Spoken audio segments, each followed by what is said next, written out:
In every society, across centuries, and embedded within nearly every spiritual philosophy and moral framework, one principle recurs: the concept of balance. Often referred to as karma, equilibrium, or cosmic justice, it is believed that actions, intentions, and energies return to their source, positively or negatively. Whether these consequences are immediate or delayed, the principle remains: what is projected into the world has a way of circling back. This report explores how individuals labeled as outliers, often referred to as chosen ones in spiritual discourse, endure this universal balancing mechanism and how their personal growth transforms adversity into clarity, evolution, and independence. Those targeted by manipulation, betrayal, or public doubt often find themselves at a crossroads, either react in kind or undergo internal recalibration. It is important to understand that many apparent attacks are not personal but systemic responses to visible difference. These confrontations serve less as punishment and more as testing mechanisms. Those considered chosen, whether because of their vision, empathy, or resolve, frequently encounter friction. Not because they seek conflict, but because their presence reveals what others conceal. In this context, hardship can be reframed. The rejection or ridicule may not signal collapse, rather, it may be a stage of refinement. Patterns of betrayal, delayed opportunities, or repeated loss often lead to internal hardening, not bitterness, but clarity.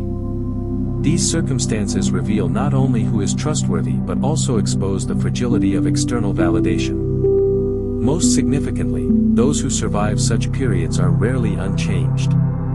The experience transforms their internal structure, allowing them to operate from a place of purpose rather than reactivity. In social dynamics, those who lack clarity often seek control, through gossip, manipulation, or emotional provocation. The assumption is that everyone responds to the same incentives: recognition, status, or approval. However, individuals who are anchored in internal validation don't compete on these terms. Such individuals, those grounded in purpose rather than applause, often mystify their detractors. They do not engage in visible retaliation or emotional theatrics. Their strength is quiet, not because they lack power, but because they have learned that noise is not synonymous with influence.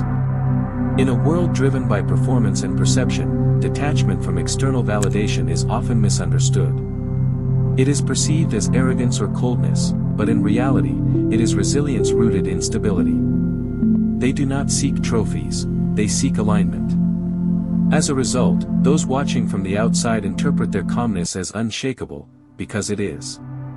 In many instances, when an individual faces visible difficulty, losing a job, being ostracized from a group, or experiencing public embarrassment, some interpret it as the end of that individual's momentum. The human tendency to measure others through visible success leads to premature judgment. But recovery is not always loud. The rebuilding phase is often private, calculated, and structured. While adversaries may assume their actions led to someone's downfall, they overlook that withdrawal is sometimes preparation. When someone retreats from conflict, it does not necessarily mean surrender. It can indicate an intentional withdrawal to assess, learn, and evolve. This approach often leads to a resurgence that is unrecognizable. Those who return do so with new boundaries, clearer intentions, and less tolerance for external influence. In hindsight, what seemed like a defeat becomes understood as a necessary pivot. In many social or professional settings, people feel compelled to conform to gain approval or avoid conflict. This leads to the development of a constructed persona, an identity built not on authenticity, but on acceptability. However, when adversity strikes, especially when someone faces personal attacks, loss, or systemic rejection, this constructed self may collapse. While painful, this process strips away the illusion. What remains is not a broken version, but a distilled one. This transformation is critical. Once the need for external acceptance is released, people stop performing. They move from reacting to initiating. From being defined by others to defining their own standards. And once this version appears, the one anchored in authenticity, it becomes impossible to manipulate. In the realm of spiritual psychology, the term frequency is often used metaphorically to describe one's personal vibration or energy. While this can be abstract, it captures a practical truth. Individuals with grounded self-awareness often disturb systems built on control or fear. They don't disrupt through volume or confrontation, but through contrast. Their calmness highlights others' anxiety. Their clarity exposes others' confusion. This is not intentional, but inevitable. And for those who thrive in disorder or illusion, this shift is threatening. This is why such individuals are often pushed out, not because they are wrong, but because their presence disrupts the established comfort zone. Ironically, their absence often results in decline. Not because they were superior, but because their presence maintained balance. The idea that being excluded or isolated is inherently negative is widely accepted. However, for those on a path of clarity and growth, solitude can serve a different function. It becomes a lab, an environment for refining vision, establishing boundaries, and recovering from overstimulation. Isolation removes the distraction of performance. It eliminates the noise of constant interaction and allows for recalibration. This is where the foundational work happens, building discipline, creating emotional separation, and planning with intention. When someone returns from such a phase, they often carry a presence that feels unfamiliar to others. Not because they've changed drastically, but because they are no longer compromising their energy to fit in. In a hyper-connected, hyperverbal culture, silence is often misinterpreted as weakness. Yet, for those who understand energy and timing, silence is among the most powerful strategies. Not engaging in argument or clarification forces others to fill in the blanks. And when those individuals have misjudged or misrepresented, their own words become liabilities. Silence allows misinformation to expose itself. More importantly, silence provides space for planning. It creates unpredictability. In contexts where visibility is equated with vulnerability, remaining quiet allows for strategic detachment. In time, that stillness becomes unsettling to those who rely on reaction to validate their control. One of the most challenging concepts for individuals committed to integrity and clarity is the necessity of release. The tendency to hold on. Whether to relationships, past identities, or the need to be understood, can lead to stagnation. Letting go is often seen as weakness, when in reality, it is one of the clearest signs of personal strength. Releasing what no longer aligns with your values does not suggest defeat, it indicates discernment. The ability to walk away from what is familiar, even when it's painful, demonstrates a higher level of self-trust. Those once considered allies may reveal themselves as inconsistent or self-interested. These revelations hurt, not because the truth is surprising, but because the illusion was comforting. But once seen, illusions cannot be unseen. Releasing them is not loss, it is clearance. It is the dismantling of a false framework to make room for a structure built on reality. In many cases, those who attempt to diminish others do so from a place of projection. They view another person's discipline, clarity, or sense of purpose not as admirable but as a threat. They begin to believe that the individual only functioned well because of their involvement or support. When that support is removed, they expect collapse. What surprises them is the opposite. Growth continues, sometimes even accelerates. That's because the support wasn't foundational, it was peripheral. The core power came from within. This misunderstanding is critical. It underscores a broader truth. Those who seek to control others often overestimate their influence and underestimate the internal stability of the one they aim to contain. The moment an individual realizes they were the source of their own momentum, every relationship dynamic changes. Dependency ends. Projection collapses. Sovereignty begins. Resistance from others is often less about you and more about what you reflect back to them. If your presence triggers insecurity, it is likely because it reveals what they have abandoned in themselves. Your standards highlight their compromise. Your growth reveals their stagnation. This isn't personal, this is energetic contrast. authentic individuals do not need to prove themselves. Their alignment, over time, speaks for itself. And it unsettles those who have built identities on performance or projection. In this context, judgment, distance, or hostility are not reflections of your worth, but indicators of what your authenticity reveals. Those responses do not require retaliation. They require recognition, and, at times, distance. You are not obligated to shrink so that others can remain comfortable in their denial. You are only responsible for maintaining integrity within your own lane. Others must reconcile their discomfort on their own terms. The desire to retaliate is human. However, in the context of personal growth and resilience, retaliation often dilutes focus. Energy directed toward proving others wrong can prevent the deeper transformation that makes proof unnecessary. Evolution makes confrontation obsolete. When someone rises so far beyond the reach of their detractors, they become untouchable. Not out of defiance, but out of distance. The gap between who they were and who they've become becomes the statement. When individuals who were once counted out return not bitter, but composed and successful, it forces a re-evaluation. The very people who attempted to diminish them are left watching someone they no longer recognize, and can no longer access. That is not arrogance, that is elevation. Often, people refer to fortunate outcomes as luck. But in many cases, those outcomes were not random. They were redirections. Missed opportunities, lost friendships, or abrupt endings may appear unfortunate at first. Over time, however, patterns reveal themselves. What initially felt like rejection becomes recognizable as protection. This shift in perspective allows people to trust their path. They begin to see that timing matters. That doors closed too early may have led to misalignment. That silence from others created the space needed for internal recalibration. It becomes clear that not everything is meant to be fixed.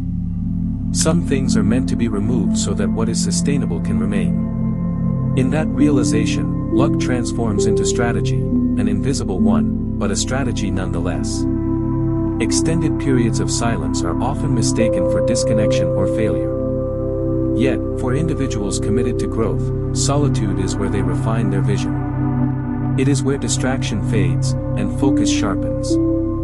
During such times, there is no need to justify, defend, or perform. Without the pressure of external input, ideas mature. Emotions settle. The nervous system resets. From this space, individuals emerge with not just confidence, but calm authority. Others may find this transformation confusing. They remember a version of the person who once over-explained, who once asked for permission. Now, they see someone who no longer seeks approval or recognition, but simply proceeds. This is not detachment. It is embodiment. And it begins in silence. Most people absorb their identity from external sources, family, culture, social expectations. For the chosen ones, this model eventually stops working. They begin to question, to dismantle, and finally, to reconstruct. This reconstruction isn't loud. It doesn't seek an audience. It simply reorders the internal architecture. Beliefs are reassessed. Commitments are reviewed. The need for belonging is replaced with alignment. From that moment forward, behavior changes. Not out of rebellion, but out of necessity. They are no longer interested in playing roles that don't fit. In fact, they are no longer willing to shrink to make others comfortable. This shift can be unsettling to people who were once close. They may accuse the individual of changing. And in truth, they have. Not in value, but in clarity. And once that line is crossed, regression is no longer possible. The final stage in this transformation is integration, when growth no longer requires explanation. Individuals who reach this point do not announce their return. They move differently. They do not need to be seen to feel validated. They do not need to be understood to continue. The narrative of survival becomes secondary. What matters now is alignment, direction, and contribution. The identity that was once reactive has become proactive. The urgency for revenge, recognition, or resolution dissolves. In this stage, one operates from an internal compass. Choices are not emotional, they are intentional. Relationships are not based on proximity but on resonance. And influence is not forced, it is a byproduct of presence. This is the stage that confuses onlookers the most. Because there is no explanation that makes sense to those still operating from the old framework. They see the result. They just cannot trace the process. In the end, the story is not about overcoming others. It is about overcoming limitation, internal and external. It is about evolving so far beyond the frameworks of manipulation, chaos, and dependency that those who once triggered you are now irrelevant to your trajectory. This is not fantasy or motivational jargon. It is a documented pattern observed in spiritual literature, psychological theory, and historical precedent. Those who refuse to conform are often tested. But when they pass the test, not through reaction but through elevation, they become forces of transformation in their communities and within themselves. If this message reflects your current phase, recognize that your resilience is not an accident. It is the evidence of deeper alignment, and the world is beginning to notice. As we conclude this exploration into the unseen forces that shape transformation, one truth becomes clear: the journey of the chosen one is not linear. It is layered, disorienting at times, and often lonely. But it is never random. Every delay, every rejection, and every betrayal carries with it an encoded purpose. The pain, in many cases, is a form of instruction. The silence is often a shield. People tend to misunderstand this journey because it doesn't conform to popular narratives of success. The chosen do not rise by winning popularity contests or following conventional scripts. They rise by becoming so deeply rooted in truth that they no longer bend to confusion or compromise.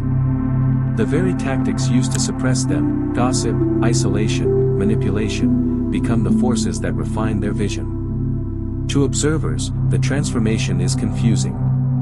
They watched someone stagger through setbacks and assumed it was the end. They saw stillness and mistook it for stagnation. They heard silence and assumed surrender. What they didn't recognize was the strategy unfolding beneath the surface. The calm wasn't resignation. It was recalibration. For those on this path, it's essential to stop viewing growth through the lens of performance. The most profound shifts happen quietly. There is no applause when someone breaks a toxic pattern or walks away from a cycle of dependency.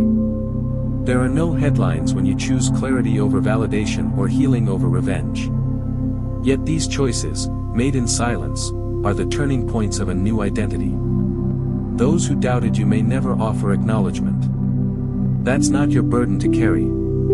Your growth is not diminished by someone else's inability to understand it. And your worth is not dependent on external confirmation. The freedom that comes with releasing these attachments is where true power begins. And that is what they cannot touch. Not because you're hiding from them, but because you no longer exist within the system they're operating in. Your progress isn't louder, it's higher. Your presence doesn't demand attention, it commands it by nature of its clarity. Eventually, the narrative flips. The people who tried to sabotage you are forced to reckon with your consistency. The ones who walked away are now watching from the sidelines, trying to make sense of how you continued. But here's the truth: you didn't just continue, you evolved. You shed what was unnecessary. You outgrew the dynamics, the roles, and even the need to be understood. This is not about superiority. This is about sovereignty. It's about returning to yourself after years of fragmentation. It's about building from the inside, knowing that anything built on integrity will endure, even in the face of rejection. Especially in the face of rejection. So if you find yourself in the quiet phase right now, between chapters, misunderstood, underrecognized, trust it. That stillness is not the end. It's a signal that something is taking shape. Not out there, but in you. And when that formation completes, you won't need to announce it. Your alignment will do the speaking for you. Let the ones who misunderstood your journey stay confused. That's no longer your responsibility to clarify. Your responsibility now is to honor the voice within, to guard your energy, and to build in ways that cannot be undone by outside forces. You don't need to finish with noise. You just need to move forward in alignment. That is your legacy. That is your proof. That is the rise that no system, no person, no betrayal can reverse. And that, quietly, precisely, without apology, is the closing chapter they never saw coming. If this message resonated with you, it's not by chance. It's because you're aligned with the frequency of transformation, growth, and truth. You're not just a viewer, you're a participant in this unfolding shift.